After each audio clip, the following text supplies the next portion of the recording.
Hi everyone, it's Scott Blumstein, Mr. Ramrod 2017. I'm here today with my friend Pup Rockit, and we are at the gay pool tea party at the Grand Hotel in Fort Lauderdale. And it's every Sunday. It's a fundraiser for a different beneficiary every week, and it's from 1 p.m. until 6 p.m. So come and check it out. There's a great crowd outside in the pool area. And I want to interview Pup Rockit because a couple of reasons, because I have friends that aren't familiar with puppies, and also you're new to the area, and so I wanted to talk a little bit about that as well. And so you moved from Rhode Island, and you've been here 6 months?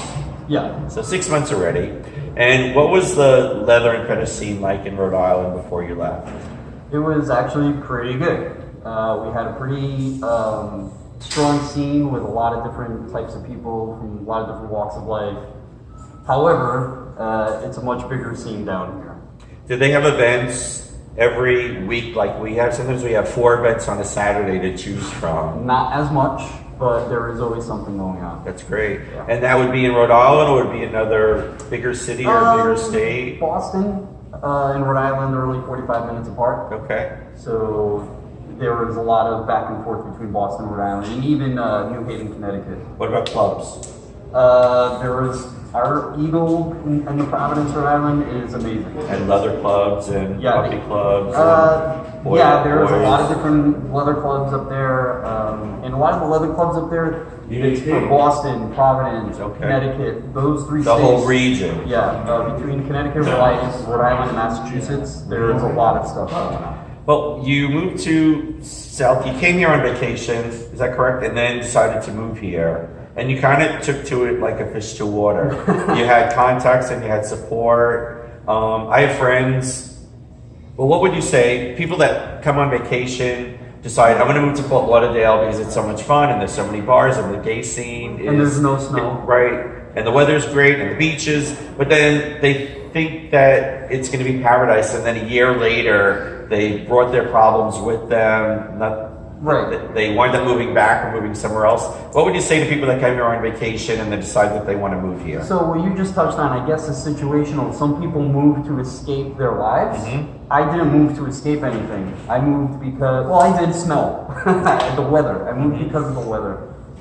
So for me, it was a little different. I wasn't running away from anything. And I think if you're just going to pick up and move to run away, that's probably a bad idea. You should work on yourself first and then figure it out. Because you're taking your problems with you, and it's just going to be a different environment, but the problems that you brought with you aren't going to resolve themselves just by the move. And so I have a lot of friends that have moved here and they stay here, and it's not like it was when they were here on vacation. It's real life. You have to get a job and pay your bills, right? And cultivate a support system, which you've done really well. And so what do you think? I think that's thanks to people like you who welcomed me in really quickly. And I built a community of people really, that supported me. It's just really heartwarming. It made me feel so welcome. Well, we met Pup Rockit at an event and introduced him to a lot of people, and really enjoyed meeting you and kind of mentoring you and supporting you. It was done, like, it has to be reciprocal. You have to be open to it, and there has to be people that are willing to give it. And that's kind of what we do as mentors and leaders in the community, is to help and guide people in the community and people that have come here from out of town. And so I wanted to ask you about puppies, and I know it's a broad term, but I have friends that are gay and straight that aren't familiar with puppies, and they ask me, like, what is a puppy? And I turn around and I say to the puppies that are there, ask them, because you would know better than me. I'm just a supporter. Right. And it's just a general thing, but for you, what is a puppy? Or what would you say to someone that says, what is puppy play? What is a puppy? So for me, puppy play is just getting lost in a different headspace. Forgetting about work, bills, whatever else you got going on in your life, relationship problems. You can go into your puppy headspace and just be a puppy. It's about just being respectful at the same time. Just because you're a puppy doesn't mean you can run around punching people or peeing on people's legs without their consent. I mean, if they say they want that, then that's fine. Yeah. But yeah, it's just a way to like forget about life for a bit and just have fun. And it's all about having fun. And you know, each puppy has a different experience. That's my experience. I use it to get away and just forget. And you know, in the bedroom, that's a whole other thing. It can. Some people do puppy play in the bedroom only. Some people don't do it in the bedroom at all. For some people, pet play isn't sexual. For me, it is, but it's not for everyone. You know, and I think every puppy has a different experience, and if you're curious about one particular puppy's experience, just ask them. Oh, yeah. And so puppy hoods are color coded or not color coded, or it's. I have yet to meet a puppy whose colors on their hood are what they flag. Okay.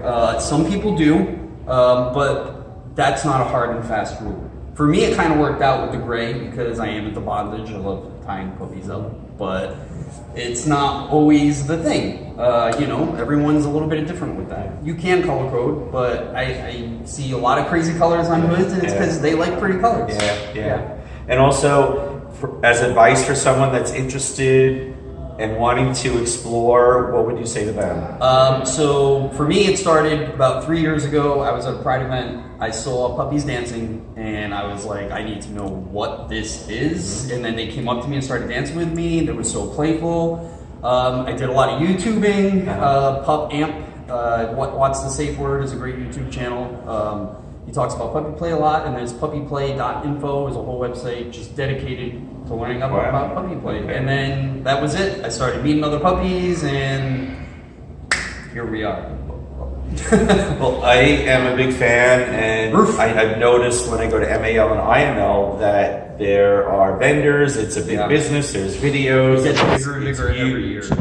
I wanted to talk a little bit about. We have to wrap up shortly, but I wanted to talk a little bit about you. You got a spot at the Ramrod as you do DJing, and so you've been doing that as a career before you got here. Right, 20 years. And so you got a prime. It's a prime. The Ramrod's the only leather bar in Fort Lauderdale, and so you got a spot. Place. You got a spot there. Yeah. What's that like for you? And when you're DJing, do you feed off the energy of the people in the bar, or do they feed off of you? I think it goes both ways. You know, if it's a slow night and there aren't many people dancing, and they look up in the DJ booth and they see me dancing, having a good time, which is, if you've ever seen my live podcasts, all I do is dance while I'm DJing because I'm enjoying it.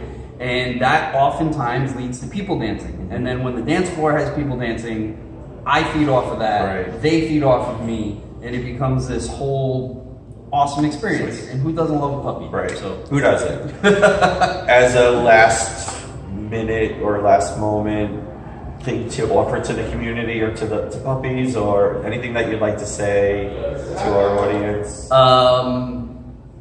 Just try it if you are curious about it. Just get on all fours and be the dog that you are. And ask if you're interested. Ask a puppy when you see them out. Absolutely. Puppyplay.info. If you like house music, puprockit.com. You can listen to my podcast. And come to Fort Lauderdale. It's freaking awesome. Come to the Ramrod. Support the Ramrod bar. It's the only leather bar in Fort Lauderdale. Come to the Gay Pool Tea Dance on Sunday. And I'm Scott Blumstein, Mr. Ramrod 2017. Happy to interview and talk to my friend Pup Rockit. Big fan of yours. Thank you, Randy, for helping us with these videos. Thank you for watching.